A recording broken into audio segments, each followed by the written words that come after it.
Mbak Yayu ini menggantung dirinya sendiri di salah satu ruangan di sekolah tersebut, tepatnya di ruangan yang sekarang dijadikan sebagai ruangan.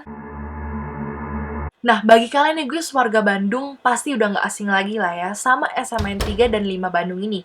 Karena SMN 3 dan SMN 5 Bandung ini merupakan salah satu SMAN favorit di Bandung loh. SMN 3 dan SMN 5 Bandung ini terletak di Jalan Belitung nomor 8, Kecamatan Sumur Bandung, Bandung, Jawa Barat. Dan SMN 5 Bandung ini ternyata juga mempunyai moto yang sangat terkenal, yaitu 5 besar dalam kebersamaan dan strive for excellence. Nah nih guys, SMN 3 dan SMN 5 Bandung ini tuh sama seperti SMN Tugu Malang. Kenapa? Karena kalau di SMN Tugu Malang ini merupakan gabungan dari 3 SMA, sama. SMN 3 dan SMN 5 Bandung ini terletak di satu lingkungan gitu, di satu komplek gitu, yang akhirnya komplek ini itu dikenal memang merupakan gabungan dari SMN 3 dan SMN 5 Bandung ini. Nah, di atas tanah seluas 14.240 meter persegi ini dibangunlah dua sekolah tadi, yaitu SMN 3 dan SMN 5 Bandung, di mana SMN 3 menghadap ke barat, dan SMAN 5 menghadap ke timur. Nah nih guys, tapi ada loh yang membedakan SMAN 3 dan 5 Bandung ini dengan SMN Tugu Malang yang tadi, yaitu adalah batas perbatasan atau titik temu mereka ini. Kalau yang tadi si SMN Tugu Malang ini titik temunya di Aula Tugu,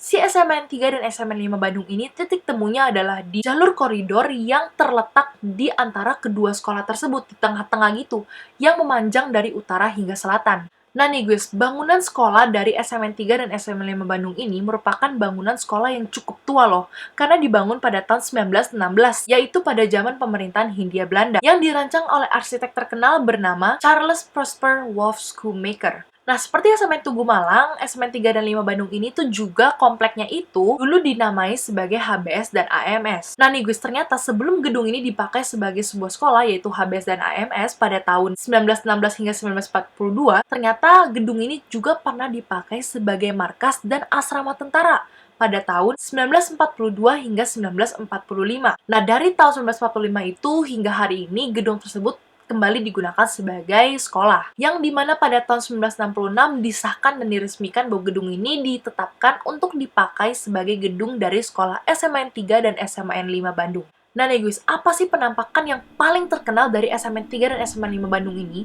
Kalau kalian pernah dengar penampakan atau hantu Nancy di video-video YouTuber lain, misalkan yang paling terkenal adalah Jurnal Risa. Nah, inilah lokasi atau tempat penampakan dari hantu Nancy tersebut. Dan lokasi atau tempat ini jugalah yang dimana Nancy melakukan aksi bunuh diri. Nah nih guys, bagi kalian yang belum tahu atau belum pernah nonton tentang kisah-kisah Nancy, aku bakal ceritain sedikit tentang asal-usul dari hantu Nancy ini. Nih guys, singkatnya, konon katanya, tanah yang digunakan sebagai gedung sekolah ini tuh dulu katanya merupakan rumah keluarga Nancy. Nah dulu nih guys, Nancy ini melakukan aksi bunuh diri dengan cara menggantung diri di rumahnya karena cintanya yang tidak direstui oleh kedua orang tuanya. Dan setelah kejadian itulah kerap katanya Nancy ini sering muncul di lingkungan tersebut dan menampakkan dirinya. Sehingga Nancy ini dipercaya menjadi penunggu dari lingkungan atau lokasi tersebut. Nah nih guys, walaupun sekarang sudah dialihkan fungsi menjadi sebuah sekolah, hantu Nancy ini pun kerap masih dilihat loh oleh beberapa warga sekitar, siswa-siswi, bahkan masyarakat umum. Ada yang beberapa kali melihat Nancy berdiri di jendela sekolah ataupun sedang duduk di salah satu bangku kosong di kelas. Dan nih guys, ternyata ada loh cara untuk kalian-kalian nih yang mau ngeliat hantu Nancy, ada caranya.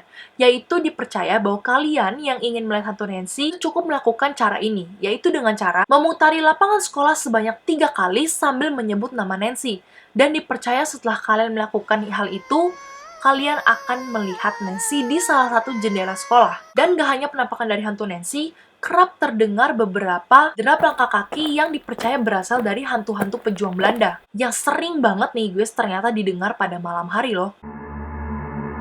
Nah, SMN 1 Yogyakarta ini juga sering disebut oleh masyarakat sekitar atau masyarakat Yogyakarta sebagai SMA Teladan. Nah, salah satu sekolah terakreditasi A ini yang berada di Yogyakarta itu ternyata mempunyai moto Teladan Jaya Mahe atau yang mempunyai arti Teladan Jaya selamanya. Nah, sekolah ini tuh didirikan pada tanggal 16 Desember 1957 dan terletak di kota Yogyakarta tentunya. tepatnya berada di Jalan Hos Cokroaminoto 10, Yogyakarta, Daerah Istimewa Yogyakarta. Nah nih guys, ternyata bangunan dari SMN 1 Yogyakarta ini itu dijuluki sebagai salah satu bangunan tertua yang ada di Indonesia karena merupakan salah satu bangunan yang menjadi saksi bisu dari perjuangan bangsa Indonesia. Dan bangunan ini ternyata juga dinobatkan sebagai bangunan yang melewati 3 zaman, yaitu masa penjajahan, revolusi fisik, dan era kemerdekaan. Tentunya nih guys, karena bangunan ini dinobatkan sebagai bangunan tertua, pastinya lah ya, sudah beberapa kali beralih fungsi mungkin dari gedung ini menjadi gedung ini dan gedung sebagainya. Karena pada zaman Belanda, gedung ini juga sempat dijadikan sebagai AMS, yaitu Sekolah Menengah Untuk Umum. Nah tentu aja SMN 1 Yogyakarta ini juga tidak terlepas dari cerita horornya.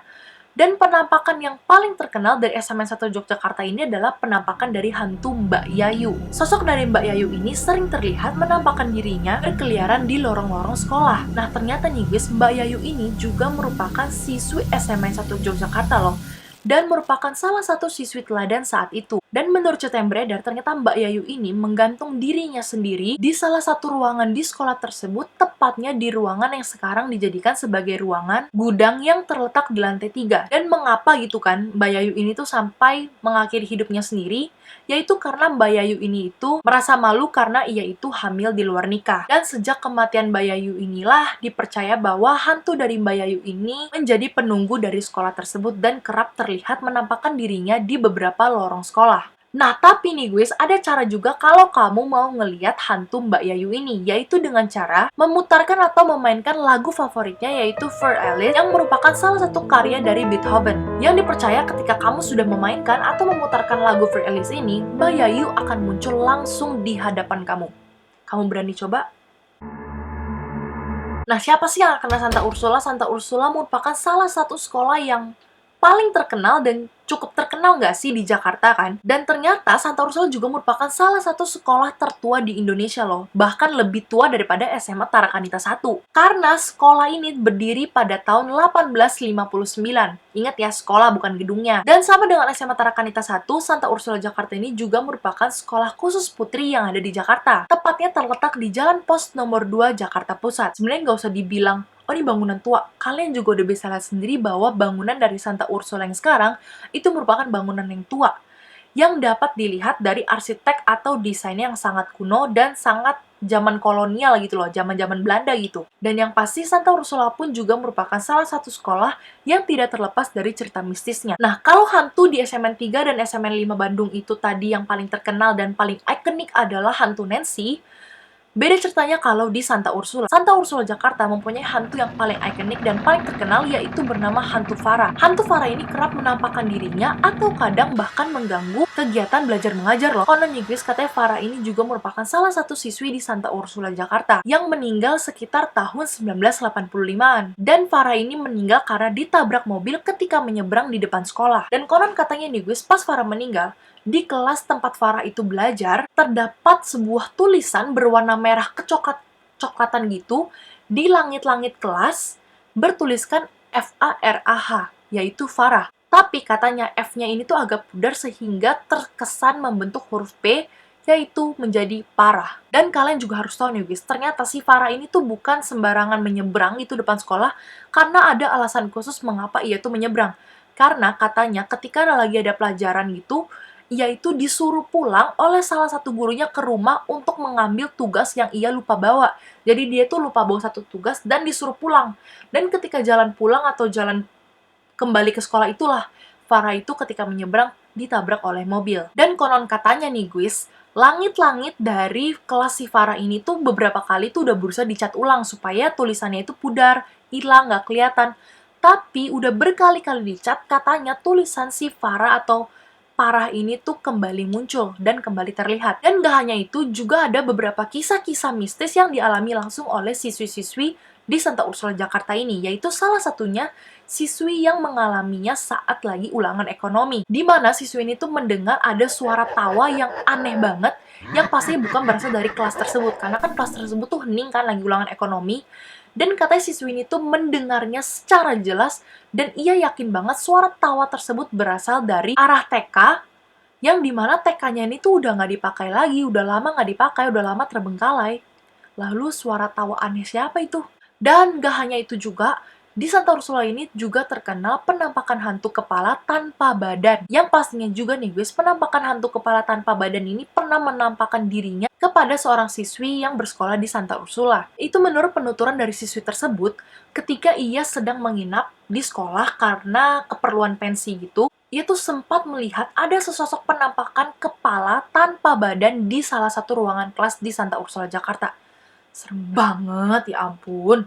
Dan aku sebenarnya nggak memaksa kalian untuk mempercayai ini semua, itu semua tergantung kalian mau percaya atau enggak, itu terserah, kembali ke keputusan kalian masing-masing, dan yang pasti, karena di sini aku cuma mau menyampaikan informasi aja mengenai sekolah-sekolah apa aja sih yang paling angker dan paling mempunyai kesan mistis dan horor di Indonesia. Dan jangan lupa untuk like kalau kamu suka video ini, komen, subscribe, dan share sebanyak-banyaknya ke teman dan saudara kamu. Dan sekian aja videoku hari ini, and I want to say see you on my next video!